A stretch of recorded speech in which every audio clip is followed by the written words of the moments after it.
Elle te prend avec toi pour te donner à manger, pour t'habiller. C'est ça qu'on appelle protéger. Sinon, frapper son mari, là, c'est pas protéger. M'avait dit. Il dit comment tu t'appelles là? Alba. Alba. D'accord. Là, tu fais quoi dans la vie? Je fais rien. Tu es allé à l'école jusqu'à quelle classe? Déjà allé à l'école jusqu'à terminale et mon bac. Et puis tu es assis à la maison. Oui. Donc tu n'as pas d'ambition quoi. Et les ambitions? Quelles sont ça? Oui, mais c'est quelle ambition que toi tu as? Ambition que toi tu as là, c'est de rester chez ta soeur à la maison pour frapper son mari. C'est ça qui est ton ambition. Oui. Pourquoi? C'est ça qui va te donner à manger. Elle est pas heureuse de faire quoi? Hein? Elle est pas heureuse de faire quoi? Elle dit elle est heureuse. Elle est pas heureuse. Elle dit elle est heureuse. Que actuellement là, c'est toi qui compliques sa vie. C'est pour ça qu'elle est venue ici. Sinon elle-même là, elle est heureuse avec son mari là. Discussion qu'elle fait avec son mari là, ça lui plaît. Et puis toi maintenant tu frappes son mari. Elle est malheureuse à cause de toi. Donc elle est venue ici pour se plaindre de toi. Si c'était à refaire, frapper son mari là, elle le refait. D'accord. Il m'en fout. Il m'en fout catégoriquement. Oui, mais moi-même je constate que tu t'en fous. Moi-même c'est ce que je suis en train de constater. Tu as le comportement d'un petit délinquant. C'est pas un délinquant. Un voyou du quartier, un drogué. C'est son comportement là que tu as. Je suis pas un drogué. Hein? Je suis pas un drogué, je suis un protecteur. Je suis pas un drogué. Non. Tu protèges qui? Je protège ma soeur. Elle n'a pas besoin de ta protection. Pourquoi? Elle est plus âgée que toi. De vous de là qui protège son combat. Elle te prend avec toi pour te donner à manger, pour t'habiller. C'est ça qu'on appelle protéger. Sinon frapper son mari là, c'est pas protéger. Protéger là, tu es là-bas, si tu es malade, elle va te soigner. C'est ça qu'on dit protéger. Sinon te lever, frapper son mari et puis il est en sang là, c'est pas ça qui est protégé. Moi chez moi c'est ça qu'on appelle protéger. Chez moi c'est ça qu'on appelle protéger. D'accord. Tant que moi il voit ses larmes là, tant que son mari il va pleurer. Si le monsieur là il arrête de payer la maison, il arrête de vous donner à manger, tu fais comment? Quand on est au campus, c'est lui qui nous nourrissait. Mais elle n'est plus au campus. Hein? Mais quand on est au campus, c'est lui qui nous nourrissait. Oui, lui, il nous connaissait avant. Lui, il donnait l'argent, tu sais pas? Il donnait l'argent. Ça, c'est pas mon problème. Voilà. Ça, là, c'est pas mon problème. Oui. Qu'il donnait ou qu'il donnait pas, c'est pas mon problème. Il dit, toutefois que ma soeur, elle serait triste là. C'est-à-dire le mari, avec elle serait triste là. Son mari, je vais le bastonner. Sinon, qu'il donnait l'argent, ça, c'est pas mon problème. Hein. Tu sais, les jeunes de ton âge là, aujourd'hui là, ils réfléchissent. Ils cherchent, avec ton niveau là, ils cherchent comment faire, et comment il va faire pour aller au Canada, comment il va pour aller étudier, pour donner un sens à sa vie. C'est ce que les jeunes de ton âge là font aujourd'hui. Ils s'en vont en Europe, il y en a, ils vont au Maroc, ils s'en vont se chercher. Toi, tu dis que tu es ambitieux. Et ton ambition là, dans ta tête là, tu es calé parce que quand tu te lèves le matin, tu manges, tu dors quand tu veux. Et donc c'est fini. Ton ambition là, c'est protéger ta soeur. Tu vas la protéger pendant combien de temps? Pendant toute ma vie. Donc, si ta soeur meurt, quel sera ton travail maintenant? Elle va pas mourir, comment si elle meurt? Parce que tant qu'on vit là, tout peut arriver. Oui, tout peut arriver. Où est ton père? Où est ta mère? Ils sont morts. Mais est-ce que toi, tu pouvais penser qu'ils pouvaient mourir? Il ne faut pas parler de mes parents. Pardon, faut pas parler de mes parents. parents. Je vais parler d'eux pour que tu comprennes. Parce que tu dois comprendre. Parler de mes parents. Hein? Calmez-vous, s'il vous plaît. Calmez-vous. Hein? Parce que tu dois comprendre que tu dois libérer la vie de ta soeur. Faut que tu libères sa vie. Elle sait pas attraper sa vie. Oui. Elle n'est pas libre. Elle est libre. Elle sait pas l'empêcher de la marier. Elle est venue ici pourquoi? Il n'est pas empêché de se marier. Tu me connaissais avant? Non, il ne vous connaît pas. Tu m'as déjà vu dans votre maison? Non, monsieur. Mais toi, tu es venu ici pourquoi? Oui, c'est même pas. C'est elle qui t'a dit, qui a voulu que tu viennes. Et puis elle sait pas, tu te lèves un bon matin, tu m'appelles, tu me convoques. Voilà. Parce qu'elle n'est pas à l'aise avec toi. Et si je parle avec toi, ne parle pas avec elle. Calmez-vous, calmez-vous. T'as compris? Parce que si tu quittes ici, tu dois arrêter ce que tu fais. C'est pas normal. Il faut laisser la fille, elle va vivre normalement. Pour traîner dans les quartiers là, tout ce que vous apprenez, c'est la délinquance. Toi, tu es un orphelin. Un orphelin, il est intelligent. Pourquoi? Parce qu'il n'a plus ses parents et il est obligé de se débrouiller lui-même dans la vie pour vivre. Un orphelin ne se met pas dans ces conditions-là. Et la seule personne que tu as qui va t'aider, si tu as un problème, si tu veux entreprendre là, si tu veux entreprendre, tu viens, tu lui dis, j'ai tel souci, je veux évoluer dans ce sens. Elle va parler avec son mari, ils vont chercher les moyens pour t'aider, pour que toi tu évolues dans la vie. Toi, ce que tu as trouvé là, c'est frapper son mari. Pas besoin de l'aide de son mari. Pas besoin de l'aide de son mari. Moi-même, je peux me débrouiller. Dans ce cas-là, débrouille-toi. Laisse ta soeur tranquille. Sors de la maison, va te débrouiller. C'est ma soeur, elle parle à laisser. Hein. Et là, Roland, Pasteur. ce genre de personnes-là, moi, je n'aime pas les recevoir. Ouais, je pense que c'est une Bon, politique. tu vois, non, aujourd'hui, là, Oui. ces enfants-là, ils sont drogués. C'est eux qui sont les microbes qui attaquent les gens dans les rues. Un enfant qui a eu le bac, qui n'est pas ambitieux. Après, c'est pour attaquer les gens avec les poignards, avec les pistolets, pour les dévaliser. La route que tu as pris là, c'est la route des bandits là. Les brigands là, c'est la route là que tu as pris comme ça. Et beaucoup d'enfants, de nos enfants aujourd'hui, la dépravation a pris le pays. La dépravation, dans toutes ses formes, dépravation sexuelle, dépravation sur toutes ses formes. Aujourd'hui là, les gens ne craignent plus rien, ils n'ont aucune éducation. C'est quel pays on bâtit comme ça? C'est quel pays on bâtit comme ça? Je suis vraiment inquiet pour l'avenir de nos enfants. Je suis très inquiet. Quelqu'un qui vit chez sa soeur, à qui sa soeur apporte de l'assistance, pour la remercier, voilà ce qu'il fait. Pour remercier son mari, voilà ce qu'il fait. Alors que maintenant, quand est marié, vous êtes devenu une famille, vous devenez plus solide. Et toi, tu ne vois pas ça. Qu'avec l'arrivée d'un homme dans la vie de ta soeur, vous devenez plus solide. Qu'est-ce que toi tu en sais? Tu sais comment ton père et ta mère ont vécu tout le temps avant que toi tu ne naisses? Protecteur, mon œil. Bon, Roland, Pasteur. moi je pense que la solution qu'on peut trouver, parce qu'elle dit qu'elle a besoin de solutions. C'est pour ça qu'elle est venue nous voir. Il y a deux choses qui sont salutaires. La première chose, c'est que l'enfant comprenne et qu'il change son attitude. Qu'il respecte l'homme de la maison, qui est le mari de sa soeur. Qu'il se soumette. Et qu'on lui trouve du travail. Pour qu'il travaille. C'est parce qu'il est oisif, il n'est pas occupé. C'est pour cela. Mais s'il est occupé, il ne va pas faire ce qu'il fait. Là, c'est la première solution. La deuxième solution, c'est qu'elle doit se séparer de lui si elle veut vraiment se marier. C'est la deuxième solution, c'est la condition qu'il faut. S'il s'en va, elle sera libre dans sa maison et elle-même elle aura une vie heureuse. Et l'homme avec qui elle vit là, lui aussi sera heureux. Elle dit qu'actuellement, elle n'a pas de ses nouvelles. Aujourd'hui là, les divorces qu'on prononce là, il y a ça là aussi qui est dedans. Madame, qu'est-ce qui se passe exactement? Le monsieur qui est assis à côté de mon mari. Parlez plus fort, s'il vous plaît. Okay. Je disais tantôt que ce monsieur qui est à côté de mon mari. Oui. Et nous sommes mariés depuis plus de 10 ans. Et quand je vous parle de mariage, il s'agit de la dot.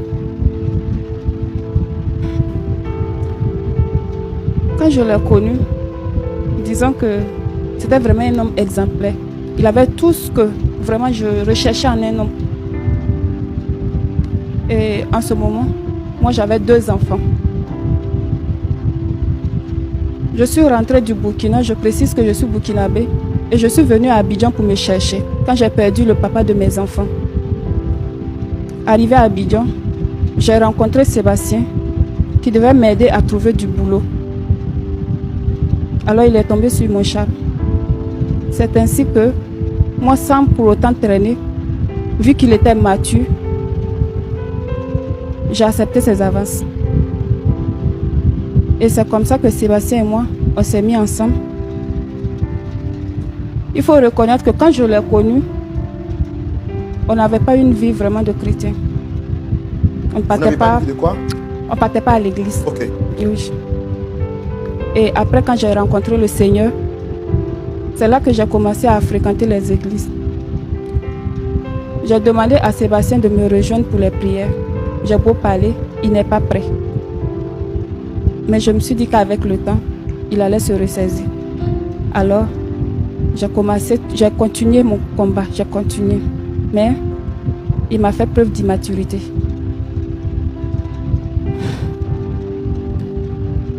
Pendant qu'on vivait ensemble, on a eu un enfant ensemble. C'était un petit garçon du nom de Brian. Pendant ce temps, Brian est né malade.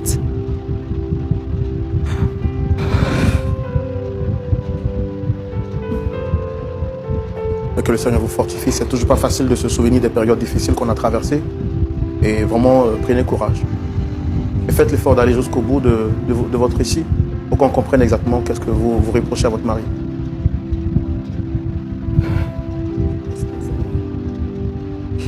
Brian est né malade. Il est né malade comment? Tu l'as tué ou bien il est né malade? Tu vois? Brian est décédé quand il avait 7 mois. Et comment il est décédé? Il n'a pas eu la chance d'avoir un papa vraiment mature. Quand il n'était pas en forme, j'ai appelé Sébastien en vain pour qu'il puisse me retrouver à l'hôpital. Mais il m'a dit que ça allait passer. Moi, je me débrouille dans mes petites activités.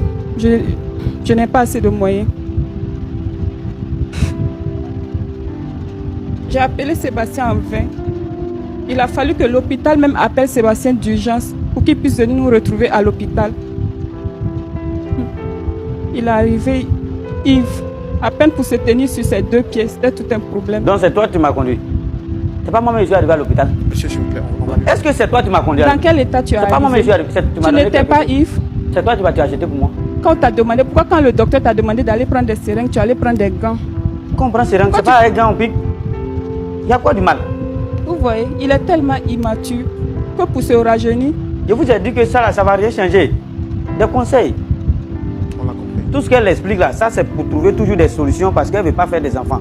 Le problème vient de son église. On a compris. On va lui laisser aller jusqu'au bout. Sébastien a trouvé que pour se rajeunir, il devait se teinter les cheveux. Voyez-vous même. Toi, tu ne sais pas comment j'ai fait les teintures. Quel exemple il peut donner à son âge? Il s'est même fait percer les oreilles. Regardez bien. Mais pourquoi tu n'as pas porté d'ailleurs même tes boucles d'oreilles? Frère, si c'était bien, pourquoi je tu suis as devenu levé? comme sa femme dans ma propre maison. Percer les oreilles, donc c'est un problème. Si je suis devenu comme ta femme, pour percer les oreilles encore, c'est un problème. On est 2 femmes dans la même maison. Vous voyez? Tu veux que je fasse quoi? Je suis devenu comme ta femme. D'accord, d'accord. Ça, j'ai bien compris ce que vous venez de dire. Alors, mais madame, qu'est-ce que vous lui reprochez exactement? Parce que vous avez dit que Brian est décédé. On compatit à la douleur. Et il est arrivé à l'hôpital ivre. C'est bien ça? Oui. Quand il est arrivé, vu que Brian était anémien, on avait besoin de sang et il était compatible avec son papa. C'est lui qui pouvait nous aider. Mais vu son état, on ne pouvait pas lui transférer le sang. Vous voyez ça? Vous voyez? Monsieur, s'il vous plaît, est-ce qu'on peut lui laisser le temps d'aller au bout de ce qu'elle a dit, s'il vous plaît? Comme ça, si vous voulez rajouter quelque chose, vous pourriez dire. Donc c'est comme si moi j'ai tué mon enfant. C'est de ta négligence. Tu as été tellement négligent. Tu n'es pas arrivé à temps. Il a fallu qu'on traîne à l'hôpital pour pouvoir trouver une poche de sang pour l'enfant. Certes, on a trouvé, mais il était tard. J'ai perdu mon enfant. Sébastien qui est assis ici, les matins, il est ami avec les maquis, les nuits avec les boîtes de nuit. Dans la semaine, je peux le voir 2 fois à la maison. Je demande tout simplement à Sébastien de changer, de redevenir comme avant et d'accepter le Seigneur dans sa vie. Mais il n'est pas prêt. C'est tout notre problème qui est là. Pourquoi vous refusez de lui? Est-ce qu'il est vrai que vous refusez de lui donner des enfants? Oui. En dehors de ce que vous lui reprochez, est-ce qu'il y a d'autres raisons? Oui, il y a d'autres raisons. Quelles sont ces raisons?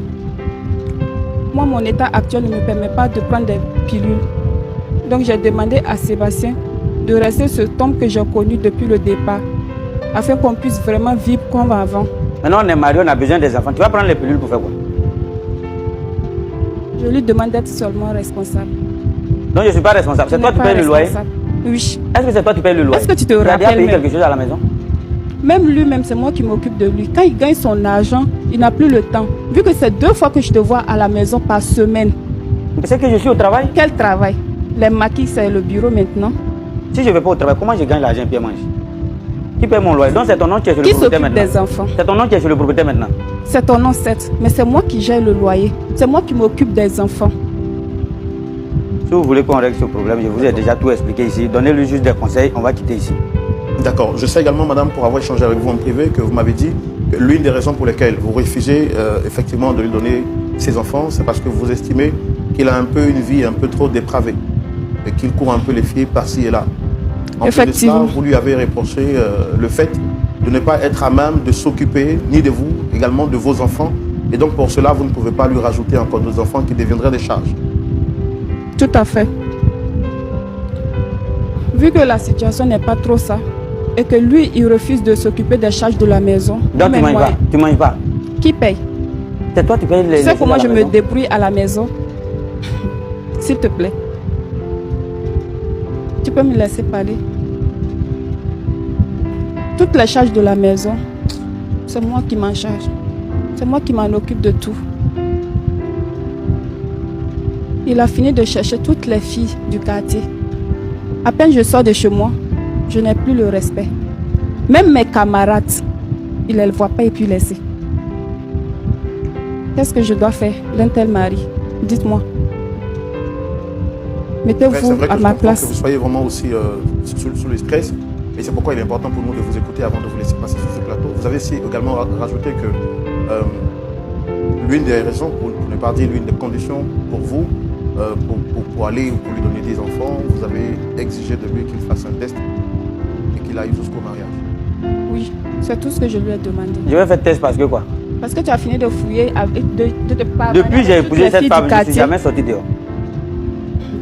Maintenant, je vais faire test à cause d'elle ou bien je fais test à cause de qui? Monsieur, vous nous avez sollicité parce que vous souhaitez trouver une solution. Mais les histoires qu'elle raconte, ce sont des mensonges.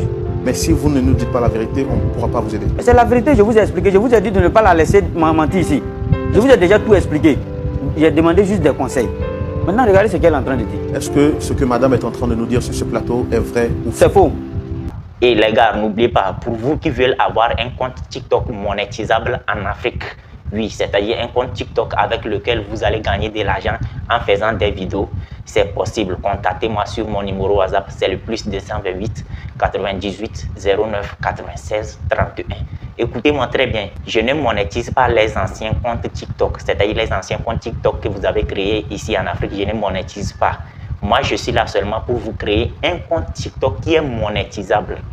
Oui, parce que les anciens comptes TikTok que vous avez créés ici en Afrique ne sont pas monétisables.